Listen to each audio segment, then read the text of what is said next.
Hi, my name is Rhea and I am the founder behind Rhea by Rhea. It's a fashion brand that kind of brings together the culture and heritage of Indian craftsmanship and print design with today's current streetwear.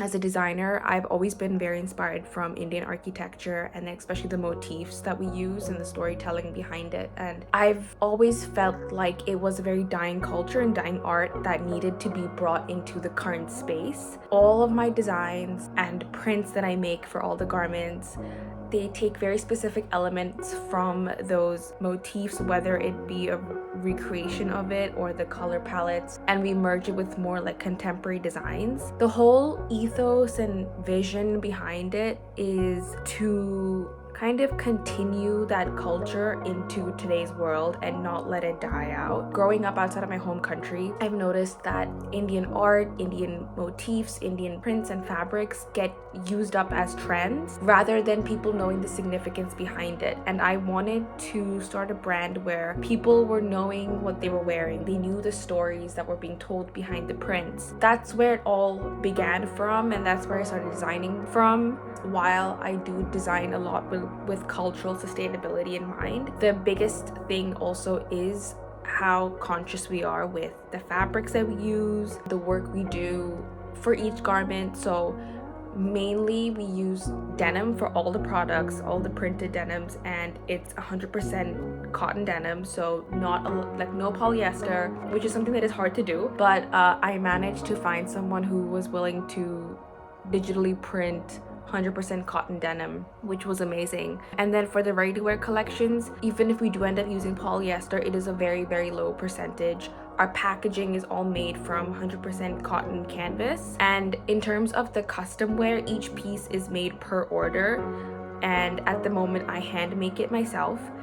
You know, as an Indian and growing up outside of my home country for most of my life, I always felt like an outsider. And in some aspects, I always felt like no matter where I was going, I had to hide certain parts of myself. That, I think, inherently led to me being the designer that I am today. And I started exploring my culture through the art and textiles and fabrics and prints. And I wanted to create a brand where it not only celebrated where you're coming from, but the roots, the heritage, the art, the culture, and showcase it where it wasn't seen as something else. It wasn't seen as something that could be othered out in the community, you know? So the whole idea for me was kind of creating a new way to find your roots, a new way to, I guess, find yourself within a culture that is, dates back to so many years. And you know, how can we find certain elements that we can really bring in so that you don't have to hide parts of yourself. You don't have to wait for that once a year moment to bring out your traditional outfits, you know? And I just watched this community of people grow along with the brand, and I think that is something that is so special that I didn't think me as a designer would have been able to do. I think that was like a really big learning experience for me, that like someone as a designer could use Instagram to create change through clothing and create change where people would see a certain culture in a different light. They would see the craftsmanship in a different light. I was in my senior year of fashion school finishing up my collection, and someone from New York Fashion Week had reached out to me to showcase a collection. At that point, that was the biggest thing that could have happened to me, and I did not know what to do. And I was scared because they had never really showcased someone who was putting out such culturally significant garments. And I was so scared that people were not gonna like it or see it the right way. But I went along with it. I said yes, and then decided to jumpstart the brand right there.